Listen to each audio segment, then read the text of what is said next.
নমস্কার বন্ধুরা, গল্পগুচ্ছ সাথে অর্পিতার চ্যানেলে আপনাদের সবাইকে স্বাগত জানাই। আজ আমি আবার চলে এসেছি নতুন একটি গল্পের সাথে। গল্পটি বলার সময় আমার যদি কিছু ভুল হয়ে থাকে তাহলে আমি সবার কাছে ক্ষমা প্রার্থী। আর গল্পটি যদি আপনাদের ভালো লেগে থাকে তাহলে একটি লাইক, সাবস্ক্রাইব ও একটি ছোট্ট কমেন্ট করতে ভুলবেন না।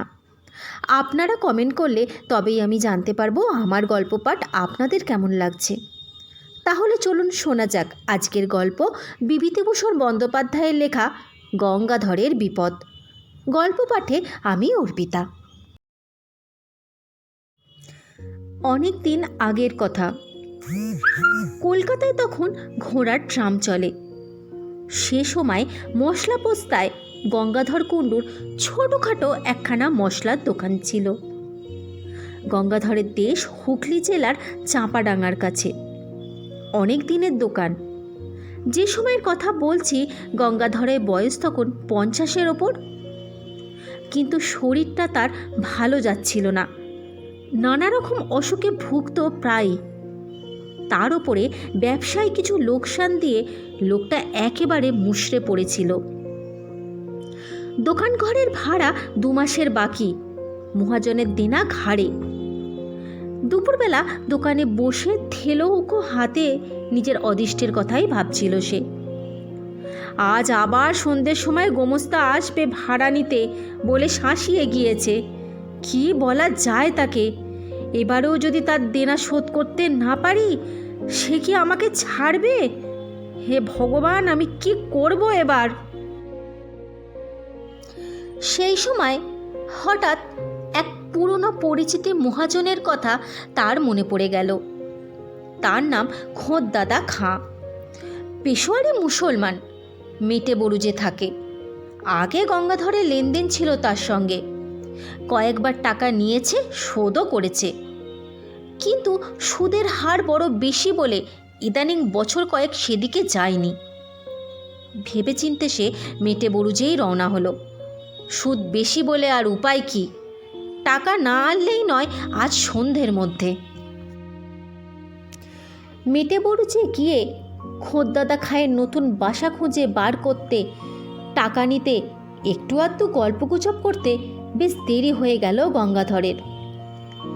খিদিরপুরের কাটিগঙ্গা পার হয়ে এসে ট্রাম ধরবে। হনন করে হেঁটে আসছে সে। এমন সময় একজন লোক তাকে বললে, সাহেব, সাহেব, শুনিয়ে তো যারা। সন্ধে হয়ে গিয়েছে। যেখান থেকে লোকটা তাকে ডাকলে সেখানে কতগুলো গাছপালায় বেশ একটু অন্ধকার। স্থানটা নির্জন, তার উপর আবার তার সঙ্গে রয়েছে টাকা। গঙ্গাধরের মনে একটু সন্দেহ হলো, কিন্তু উপায় কি? ততক্ষণে লোকটা এগিয়ে এসেছে। ওই গাছগুলোর তলায় যেন তারই প্রতীক্ষায় দাঁড়িয়েছিল সেই লোকটি। লোকটা খুব লম্বা, মাথায় ঝাঁকড়া ঝাঁকড়া চুল ঘাড়ের ওপর পড়েছে। মুখটা অন্ধকারে ভালো দেখা যাচ্ছে না। পরনে ঢিলে ইজারা ও আলখাল্লা। সে কাছে এসে সুর নিচু করে হিন্দিতে ও ভাঙা বাংলা মিলিয়ে বলল, বাবু, বাবু, সস্তায় মাল কিনবেন? গঙ্গাধর আশ্চর্য হয়ে বললে, মাল? কি মাল? লোকটা চারিদিক চেয়ে বললে, এখানে হবে না বাবু, ওই যে পুলিশ ঘুরছে, আমার সঙ্গে আসুন, আসুন, আসুন বাবু। এই বলে ঝুপসি গাছের তলায় এক জায়গায় অন্ধকার খুব ঘন। সেখানে গিয়ে লোকটা বললে, জিনিসটা কোকেন আছে বাবু, খুব সস্তায় পাবেন, ডিউটি ছুট মাল, লুকিয়ে দেব আপনাকে। গঙ্গাধর কখনো ও ব্যবসা করেনি। ডিউটি ছুট কোকেন? কি সর্বনেশের জিনিস! ভালো লোকের পাল্লায় পড়েছে সে। না না, সে এসব কিনবে না। লোকটা সম্ভবত পাঞ্জাবি মুসলমান, বাংলা বলতে পারে, তবে বেশ একটু বাঁকা। সে অনুনয়ে সুরে বলল, হ্যাঁ বাবু, আপনি নিন না, আপনার ভালো হবে। সে কী করিতে দেব? আমার মুশকিল হয়েছে, আমি মাল বিক্রের লোক খুঁজে পাচ্ছি না। ঘুরে ঘুরে বেড়াচ্ছি কত জায়গায়, আবার সব জায়গায় যেতে পারিনি, পুলিশের ভয় আছে না। কেউ কথা কইছে না আমার সঙ্গে, সেই হয়েছে আরও বড় মুশকিল। হঠাৎ শহরে এত পুলিশের ভয় হলো কেন বাবু তা বুঝিনি। আগে যারা এই ব্যবসা করতো তাদের কাছে যাচ্ছি, তারা আমার দিকে চেয়ে দেখছে না, আরে আমায় পাত্তাই দিচ্ছে না। আপনি গররাজি হবেন না বাবু, এ মাল আগে দেখুন, পরে দামদস্তর হবে ক্ষণ। লোকটার গলার সুরে কি একটা শক্তি ছিল। গঙ্গাধরের মন খানিকটা ভিজল। কোকেনের ব্যবসাতে মানুষের তাড়াতাড়ি বড় মানুষ হয়েছে বটে, বিনা সাহসে বিপদ এড়িয়ে চলে বেড়ালে কি লক্ষ্মী লাভ হয়? দেখাই যাক না কি হয়। হঠাৎ গঙ্গাধর চেয়ে দেখল লোকটা নেই সেখানে। এই তো দাঁড়িয়েছিল, কোথায় গেল আবার? পাছে কেউ শোনে এই ভয়ে বেশি জোরে ডাকতেও সাহস পেল না। চাপা গলায় বাঙালি হিন্দিতে ডাকলে, কোথায় গিয়া ও খাঁ সাহেব? এদিক ওদিক চাওয়ার পর সামনে চাইতেই দীর্ঘাকৃত আলখাল্লাধারী খাঁ সাহেবকে দাঁড়িয়ে থাকতে দেখা গেল। গঙ্গাধর বললে, জলদি বলো, রাত হো গিয়া, অনেক দূর জানা হোগা না। কি একটা যেন ঢাকবার জন্য লোকটি প্রাণপণে চেষ্টা করছে। বললে, সাব আমার সঙ্গে চলো, আর মাল দেখাবো তোমায়। দুজনে কাটিগঙ্গার ধার ধরে অনেক দূর গেল। যে সময়ের কথা বলছি তখন ওদিকে অত লোকজন ছিল না। মাঝে মাঝে জোয়ার নেমে যাওয়াতে বড় বড় নৌকা ডাঙায় কাঁদার ওপর পড়ে আছে। দু একটা করাতের কারখানা, তাও দূরে দূরে। জলের ধারে নোনা চাঁদা কাটার বন। পেছনে অনেক দূরে খিদিরপুর বাজারের আলো দেখা যাচ্ছে। পথে যেতে যেতে খাঁ সাহেব বড় অদ্ভুত প্রশ্ন করলে। গঙ্গাধরের দিকে চেয়ে বললে, সাব আমায় দেখতে পাচ্ছ তো? গঙ্গাধর বলে উঠল, কেন পাবো না? এমন বয়স এখনো হয়নি যে এই সন্ধেবেলাতেই চোখে ঠাওর হবে না। একবার গঙ্গাধর জিজ্ঞেস করলে, তোমার ডেরা কোথায় খাঁ সাহেব? লোকটার চোখের চাউনি ওহ কি অদ্ভুত! গঙ্গাধর অস্বস্তি বোধ করলে। মুখ ভালো দেখা যায় না, কিন্তু ওর দুটি চোখে যেন ইস্পাতের ছুরি ঝলসে উঠল। না, সঙ্গে তার টাকা রয়েছে, এই অবস্থায় একজন সম্পূর্ণ অপরিচিত অজ্ঞাত কুলশীল লোকের সঙ্গে একা এই সন্ধেবেলাতে সে এত দূর এসে পড়েছে। লোভে মানুষের জ্ঞান থাকে না, তার ভেবে দেখা উচিত ছিল, কিন্তু যখন এসেইছে তখন আর চারা নেই। বিশেষত সে ভয় পেয়েছে, এটা না দেখানোই ভালো। দেখালে বিপদের সম্ভাবনা বাড়বে বই কমবে না। ছুরি বার করে বসলে তখন আর উপায় থাকবে না। অনেক দূরে গিয়ে মাঠের মধ্যিখানে একটা গুদাম ঘর। একটি গাছের গুঁড়ি পড়ে আছে ওই গুদাম ঘরের দরজা থেকে একটু দূরে। তার উপর গঙ্গাধরকে বসতে বলে লোকটা কোথায় চলে গেল। গঙ্গাধর বসে চারিদিকে চেয়ে দেখলে গুদাম ঘরের আশেপাশে সর্বত্র আগাছার জঙ্গল। নিকটে কোথাও লোকজনের এতটুকুনি সারা শব্দ নেই। অন্ধকার হলেও মাঠের মধ্যে বলে অন্ধকার তত ঘন নয়। সেই পাতলা অন্ধকারে চেয়ে দেখে গঙ্গাধরের মনে হলো গুদাম ঘরটা বেশ পুরনো এবং যেন অনেক কাল অব্যবহার্য হয়ে পড়ে আছে। বাঁশের বেড়া খসে পড়েছে, জায়গায় জায়গায় চালের খোলা উড়ে গিয়েছে। দৌড়টা মাঝে মাঝে উই ধরা, ভেঙে পড়তে চাইছে যেন। গঙ্গাধরের কেমন একটা ভয় হলো। কেন সে এখানে এলো এই সন্ধেবেলায়? এই রকম জায়গায় একা মানুষ আসে, বিশেষ করে এতগুলি টাকা সঙ্গে করে? সে আসতো না কখনোই। সে কলকাতায় আজ নতুন নয়, তার উপরে বুনো ব্যবসাদার সে। বাঙাল দেশ থেকে নতুন আসেনি। কিন্তু ওই লোকটার কথা সুরে কী জাদু আছে, গঙ্গাধরকে যেন টেনে এনেছে। সাধ্য ছিল না যে সে ছাড়ায়। এ কথা এখন তার মনে হলো। হঠাৎ অন্ধকারের মধ্যে খাঁ সাহেবের মূর্তি দেখা গেল। লোকটার যাওয়া আসা এমন নিঃশব্দ ও এমন অদ্ভুত ধরনের, যেন মনে হয় অন্ধকারে ওর চেহারা মিলিয়ে গিয়েছিল, আবার ফুটে বেরুলো। কোথাও যে চলে গিয়েছিল এমন মনে হয় না, পাকা আর বুনো খেলোয়াড় আর কি। খাঁ সাহেব দৌড় খুলে ঘরে ঢুকল।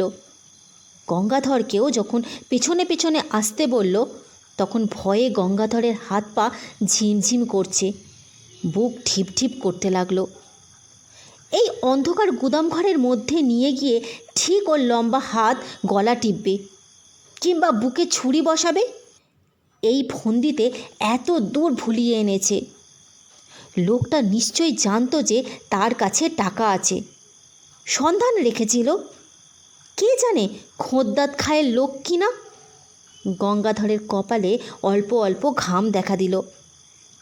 একবার সে ভাবলে দৌড়ে পালাবে, কিন্তু সে বুড়ো মানুষ, পাঞ্জাবি মুসলমানের সঙ্গে দৌড়ের পাল্লায় তার পক্ষে পেরে ওঠা অসম্ভব। কলের পুতুলের মতো গঙ্গাধর গুদামের মধ্যে ঢুকল। আশ্চর্য, গুদামের ওদিকে দেয়ালটা যে একেবারে ভাঙা। গুদামের সর্বত্র দেখা যাচ্ছে সেই অস্পষ্ট অন্ধকারে। এক জায়গায় দুটি খালি পিপে ছাড়া কোথাও কিচ্ছু নেই। মাকড়সার জাল সর্বত্র। অন্ধকারে দেখা যায় না বটে, কিন্তু নাকে মুখে লাগে। একটা কীরকম ভ্যাপসা গন্ধ গুদামের মধ্যে। মেঝেটা স্যাঁত স্যাঁত করছে। কতকাল এর মধ্যে যেন মানুষ ঢোকেনি। এদিকে আবার খাঁ সাহেব কোথায় গেল? ওহ, লোকটা থাকে থাকে যায় কোথায়? অল্পক্ষণ, এই মিনিট দুই হবে, কেউ কোথাও নেই, শুধু গঙ্গাধর একলা। আবার সেই ভয়টা হলো। কেমন এক ধরনের ভয়, তা বলে বোঝাতে পারবো না। যেন বুকের রক্ত হিম হয়ে যাচ্ছে। এও বা কী ধরনের ভয়? আর আর গুদাম ঘরটা, তার মধ্যে কনকনে ঠান্ডা হাওয়ার যেন একটা স্রোত বয়ে যাচ্ছে মাঝে মাঝে। মিনিট দুই পরে খাঁ সাহেব, এই তো আধো অন্ধকারের মধ্যে সামনেই দাঁড়িয়ে আছে। তাহলে এতক্ষণ দেখতে পাইনি কেন? হঠাৎ আবার একটা অদ্ভুত কথা বলে খাঁ সাহেব। বলে, ও সাপ, তুমি কালা নাকি? এতক্ষণ ধরে কথা বলছি, শুনতে পাচ্ছ না? কথার উত্তর দিচ্ছ না কেন? কোকেন যে জায়গায় আছে বললাম, তা দেখতে পেয়েছ? সাবলের চার দিয়ে তুলতে বললাম পিপে দুটো, হাঁ করে সঙ্গের মতো দাঁড়িয়ে থাকলে হবে? তোলো তোলো, তাড়াতাড়ি পিপে দুটো তোলো। বারে, এত কথা কখন বলেছে লোকটা? পাগল নাকি? গঙ্গাধর কেমন ভ্যাবাচাকা খেয়ে গিয়েছে। মুড়ের মতো দৃষ্টিতে চেয়েও বলল, কখন তুমি দেখালে কোকেনের জায়গা? আর কোথায় তোমার শাবল? কথা বলতে বলতে গঙ্গাধর খাঁ সাহেবের দিকে চাইলে। সঙ্গে সঙ্গে তার মনে হলো, তার বিভ্রান্ত বিমোর আতঙ্ককুল দৃষ্টির সামনে খাঁ সাহেবের মুখ, গলা, বুক, হাত পা, সারা দেহটা যেন চুরচুর হয়ে গুঁড়িয়ে পড়ছে, যেন সব ভেঙে ভেঙে বাতাসে উড়ে যাচ্ছে। খাঁ সাহেব দাঁত মুখ খামটি করে বিষম মনের জোরে তার চূর্ণমান অণুগুলো যথাস্থানে ধরে রাখবার জন্য চেষ্টা করছে, কিন্তু পেরে উঠছে না। সব ভেঙে গেল, গুঁড়িয়ে গেল, উড়ে গেল গঙ্গাধরের চোখের সামনে। আর কোথায় খাঁ সাহেব? চারিপাশে অন্ধকারের মধ্যে সে মিশে গিয়েছে। একটা ঠান্ডা কনকনে বাতাসের ঝাপটা এলো কোথা থেকে। সঙ্গে সঙ্গে গঙ্গাধর আর্তরবে চিৎকার করে ওঠে, খাঁ সাহেব! এ এ কি হলো আমার চোখের সামনে? আমি কোথায় এসে পড়েছি? ভগবান, আমি কোথায় এসে পড়েছি? এই বলে গুদাম ঘরের স্যাঁতস্যাঁতে মেঝের ওপর মূর্ছিত হয়ে পড়ে গেল গঙ্গাধর। একটা দেশি নৌকা কাছে কোথাও বাঁধা ছিল। তার মাঝিরা এসে গঙ্গাধরকে অচেতন অবস্থায় তাদের নৌকায় নিয়ে যায়। তারাই তাকে দোকানে পৌঁছে দেয়। গঙ্গাধরের টাকা সব ঠিক ছিল, কানাকড়িও খোয়া যায়নি, তবে শরীর শুধরে উঠতে সময় নিয়েছিল। চোখ বন্ধ করলে খাঁ সাহেবের সেই চূর্ণমান মুখটা তার চোখের সামনে ভেসে উঠত। অনেক দিন পর্যন্ত অন্ধকারে সে একা কিছুতেই থাকতে পারত না।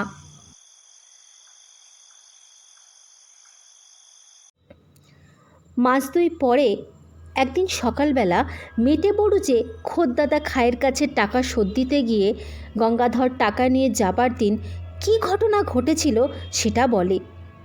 খোদ্দাদা খা গল্প শুনে গম্ভীর হয়ে গেল। খানিকক্ষণ চুপ করে থেকে সে বললে, সাহজি, ও হলো আমির খা, চোরাই কোকেনের খুব বড় ব্যবসাদার ছিল। আজ থেকে বছর 15 আগেকার কথা। রমজান মাসে বেশ কিছু মাল হাতে পায়। তক্তাঘাটের কাছে একখানা জাহাজ ভিড়েছিল, সেখান থেকে রাতারাতি সরিয়ে ফেলে সেই মাল। জাহাজের লোকের সঙ্গে সর ছিল নিশ্চয়ই। কোথায় সে মাল রাখতো কেউ তা জানে না। সেই মাসের মাঝামাঝি সে খুন হয়। কে বা কেন খুন করলে তা জানা যায়নি, কেউ ধরাও পড়েনি। তবে দলের লোকই তাকে খুন করেছিল এটা বোঝা কঠিন নয়। এই পর্যন্ত আমির খাঁয়ের ঘটনা আমি জানি। তবে আমার মনে হয় আমির খাঁ সেই থেকে ঘুরে বেড়াচ্ছে তার মাল বিক্রি করার জন্যে। ওর পুরনো কোকেনের বাক্স হয়েছে দোজখের বোঝা। তা বাবু, সে গুদাম ঘরটা কোথায় তুমি দেখাতে পারবে? গঙ্গাধর অন্ধকারের কোথা দিয়ে সেখানে গিয়েছিল তা তার মনে নেই, আর মনে থাকলেও সে যেত না। পথে আস্তে আস্তে গঙ্গাধরের মনে পড়ল পুরনো ভাঙা গুদামঘরটার অস্পষ্ট অন্ধকারের মধ্যে আমির খাঁয়ের মুখের সেই হতাশ ও অমানসিক চেষ্টা করেও হেরে যাবার দৃষ্টিটা। হতভাগ্য এতদিনেও কি বোঝেনি সে মারা গিয়েছে? কে এর উত্তর দেবে? ভগবান, তার আত্মাকে শান্তি দাও এবার। আজ আমার গল্পটি আমি এখানেই শেষ করছি। আশা করি এই গল্পটি আপনাদের মন ছুঁয়ে গেছে। আপনাদের সঙ্গে আমার আবার দেখা হবে নতুন একটি গল্পের সঙ্গে। আমার সঙ্গে এতক্ষণ সময় কাটানোর জন্য আপনাদের সবাইকে ধন্যবাদ জানাই।